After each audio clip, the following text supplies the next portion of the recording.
क्या भारत की satellite China disable कर सकता है बिफोर अ कॉन्फ्लिक्ट? क्या उस सैटेलाइट्स में कुछ ऐसी इंटरफेरेंस की जा सकती है कि आपके सारे टारगेटिंग सिस्टम सारे टेढ़े-मेढ़े हो जाएँ?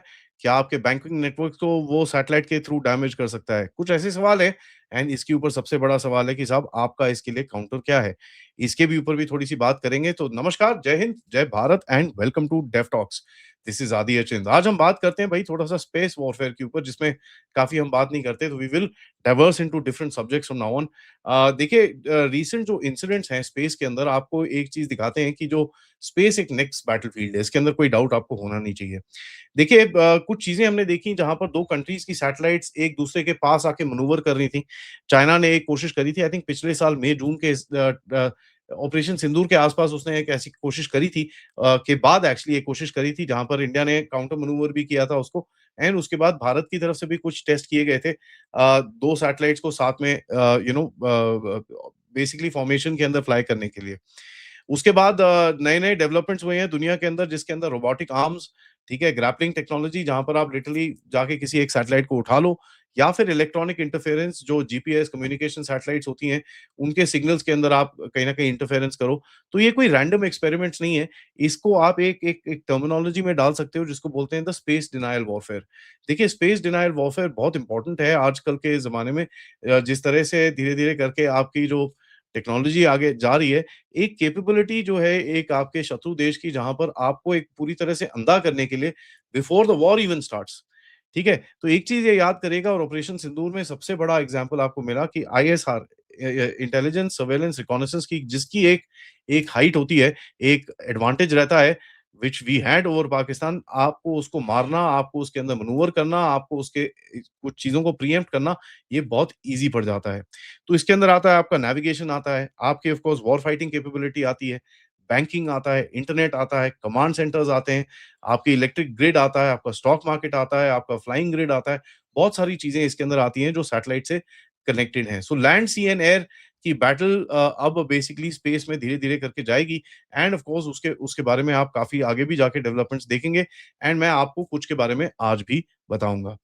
देखिए, एक तो सबसे बड़ी चीज़ है कि अभी जो बोला जा रहा है नाम के हिसाब से कि एयरफ़ोर्स का नाम कहीं न कहीं कई लोग बोलते हैं चेंज करेंगे, उसको एयर एंड स्पेस फ़ोर्स करने की कोशिश करेंगे। सो ये सब चीज़ें भी डिस्कशन के अंदर हैं। बट चलिए वो सब छोड़ते हैं, let's go on to the Chinese space war capabilities क्या है। चाइना ने पिछले 10-15 साल में काफ़ी काम करा है 3 लेयर्स के ऊपर जहाँ पर वो अपने आप को एक स्पेस वॉरफेयर पावर बनाने की कोशिश कर रहा है। सबसे पहला है एंटी सैटेलाइट मिसाइल्स, दूसरा है electronic and cyber warfare space के अंदर एंड तीसरा है को-ऑर्बिटल हंटर सैटेलाइट्स। इन तीनों के ऊपर बात करते हैं। देखिए एंटी सैटेलाइट्स क्या होती हैं? एंटी सैटेलाइट्स होती हैं जहाँ पर जो आप ग्राउंड से फायर कर सकते हो एंड एयरक्राफ्ट से फायर कर सकते हो जो फिज़िकली जाके एक किसी सैटेलाइट को डिस्ट्रॉय करती हैं। इन्होंने 2000 आई थिंक 10-12 में ये कैपेबिलिटी दिखाई थी if I am not mistaken. Please don't take it but काफ़ी टाइम हो गया इनको ये कैपेबिलिटी दिखाए हुए एंड इसके ऊपर काफ़ी बवाल भी मचा था। उसके बाद 2016-17 में भी भारत ने भी ये चीज़ करी थी। नाउ इसके अंदर क्या है कि इसके ऊपर ऑब्वियसली ये टेक्नोलॉजी के ऊपर डेवलपमेंट चलती है बट कोई बार-बार फायर करके इसको टेस्ट नहीं करता है because it creates a lot of debris in space. तो चाइना ये क्लेम करता है उसके पास नए सिस्टम्स हैं जो प्रिसिजन ज़्यादा ज़्यादा है और डेब्री कम करते हैं। वेल इट्स नॉट पॉसिबल कोई चीज़ टूटेगी तो खैर it will spread around the place but in any case meaning क्या है कि चाइना एक फिजिकल एक टारगेट ज़रूर कर सकता है। इलेक्ट्रॉनिक एंड साइबर वॉरफेयर में देखें तो it can jam signals, spoof signals, hack data links ये सब चीज़ें ऑब्वियसली होती हैं बट क्रिएट्स बेसिकली क्या होता है ना, ज़मीन के ऊपर chaos बनना शुरू हो जाएगा जो एक कोई विजिबल अटैक नहीं है, आप प्रूव नहीं कर सकते और उसको रिटेलिएट करना भी काफ़ी डिफिकल्ट होता है। कोऑर्बिटल हंटर सैटेलाइट्स के बारे में मैंने आपको बताया। देखिए इसके क्या है कि ये दो एक सैटेलाइट है जो दूसरी सैटेलाइट के एकदम पास जाती है। वहाँ पर उसके कनेक्टर काट देगी, एंटीना काट देगी, उसको थोड़ा-सा पुश कर दिया अपनी अपनी ऑर्बिट से। तो देखिए orbits are very precisely defined. तो उसको थोड़ा-सा भी शिफ्ट इधर-उधर हो गया तो पूरी कैलकुलेशन आपकी उड़ जाती है, उसकी टेलीमेट्री उड़ जाती है। It creates a lot of problems that it it becomes very very difficult to sort out with. तो देखिए ये आप सोच सकते हो जैसे क्या कैसे समझाऊँ मैं आपको? Okay it's like a drone silent kill capability है कहाँ से उड़ा कहाँ गिरा किसी को नहीं पता चलता तो ये जाके ऐसे टच कर दिया आपकी एक सैटेलाइट को it will create a lot of problems. तो देखिए यहाँ पर क्या है at the end of it you must understand अभी तक तो मिलिटराइजेशन ऑफ स्पेस के ऊपर काफी फ्राउनिंग करी गई है दुनिया के अंदर but this is not far away. ठीक है? बिकॉज़ एक चीज़ याद करिएगा, एवरी मॉडर्न सिस्टम जो आज का एक सिस्टम है वो military, economic and civilian life में, मिलिट्री में आप टारगेटिंग, सर्वेलेंस, मिसाइल गाइडेंस इन सब पे डिपेंड करते हो सैटेलाइट पे।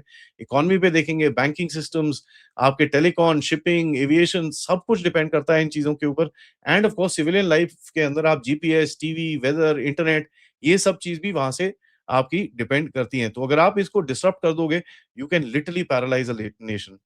तो इंडिया की एक वल्नरेबिलिटीज़ ऑफ कोर्स है यहाँ पर, and there is of course been a wake up call on this, जहाँ पर इंडिया की अगर आप देखेंगे जो सैटेलाइट की बैकबोन है for the same things, navigation, communication, weather forecasting, disaster management, military surveillance, इन चीज़ों के ऊपर जो सैटेलाइट्स हैं, इसके अंदर ऑफ कोर्स काफ़ी हद तक एक फोकस है और इसके ऊपर एक थ्रेट ज़रूर है। देखिए, इलेक्ट्रॉनिक अटैक सिनेरियोज़ में अगर आप देखेंगे क्या-क्या हो सकता है, जैमिंग हो सकती है, स्पूफिंग हो सकती है, डेटा इंटरसेप्शन हो सकता है आपका, हैकिंग कर सकते हैं, तो काफ़ी कुछ ये सब चीज़ें हो सकती हैं, इसके अंदर कोई डाउट नहीं है।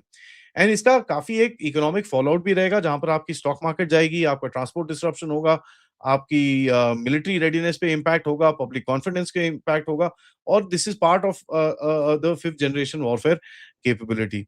अब इसरो, इसके बारे में इसरो और बाकी सब भारत ने एक्चुअली ओवरऑल काफी कुछ करा है। हमारे पास भी एंटी सैटेलाइट सिस्टम है, हमारे पास भी मिसाइल्स हैं जो हम फायर कर सकते हैं from our aircraft, and it can straight take out satellites. आपके पास अभी एक कैपेबिलिटी की आप बात कर रहे हो where you can do fast launches, in the sense कि आपके पास सैटेलाइट्स रेडी हो, मिलिट्री ग्रेड सैटेलाइट्स रेडी हो, एंड जब भी आपको ऐसी कोई सिचुएशन आए, आप फटाफट you can just throw it up.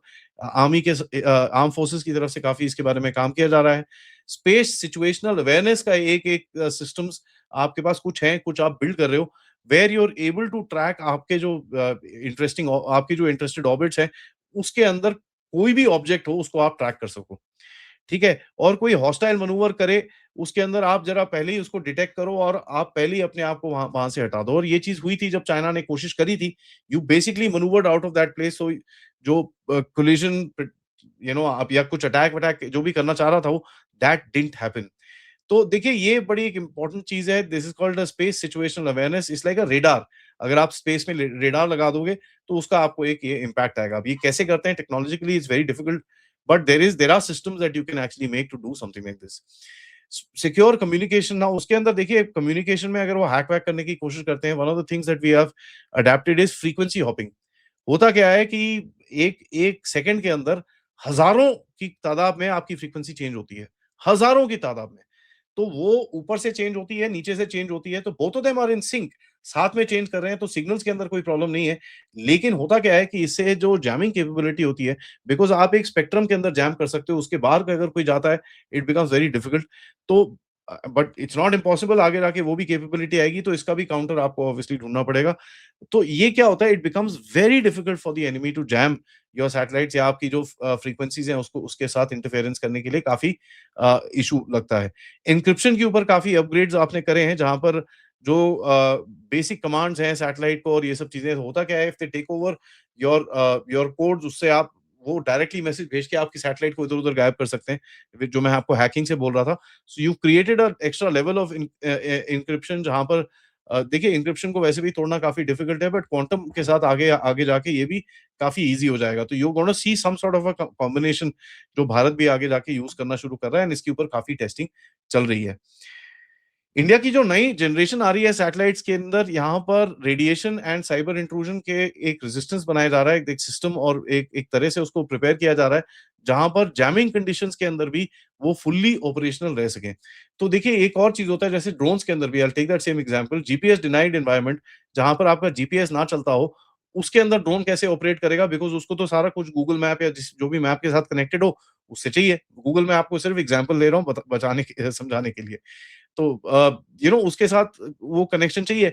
But होता क्या है कि इनके अंदर डिफरेंट नेविगेशन सिस्टम डल सकते हैं, वेयर अगर आपका जीपीएस ऑफ भी हो, फिर भी आप जाके टारगेट में डाल सकते हो। तो आईएनएस इनर्शियल नेविगेशन सिस्टम होता है, काफ़ी सारे डिफरेंट तरह के सिस्टम्स होते हैं, जहाँ पर प्री पोज़िशनिंग की जाती है, प्री टारगेट पूरा उसका कोऑर्डिनेट्स होते हैं, तो वो it goes from ground movement, from various different other data points लेके वो अपने आप को फिक्स कर लेता है। तो ये एक हार्डनिंग ऑफ सैटेलाइट्स का काम भी चल रहा है। दिस इसके अंदर आपको सर्वाइवेबिलिटी मिलती है इन वॉर टाइम, एंड इसके ऊपर काफ़ी काम as a matter of fact चल रहा है। इसके बाद डिप्लोमेसी की बात करें, तो भैया Bharat has been quite a supporter of international space norms, जैसे जो इंटरनेशनल स्पेस रूल्स, और इसके ऊपर जो इंटरनेशनल लेवल पे काम करता है, तो उसके ऊपर काफ़ी सारी चीज़ें हम लोग पुश करते हैं। बट ऑफ कोर्स एक वॉर टाइम है, उसके अंदर फिर it becomes quite a this thing.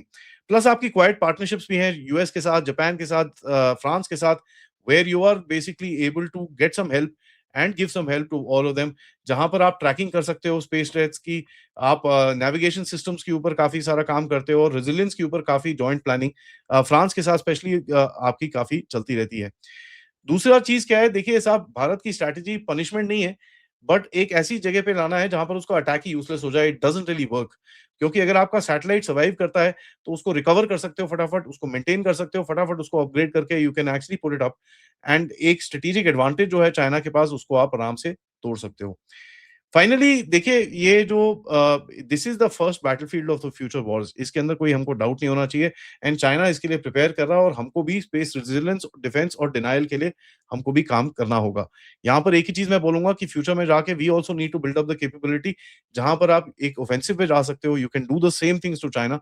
Defensive is one, offensive is another one, जिसके ऊपर कभी और बात करेंगे। Thank you for watching this video. Video को लाइक करिए, सब्सक्राइब करिए, and share this with your friends and families. And of course, if you can, do support the channel. QR code, PayPal, super sticker, super chats is the way to do it. Thank you so much. जय हिंद, जय भारत।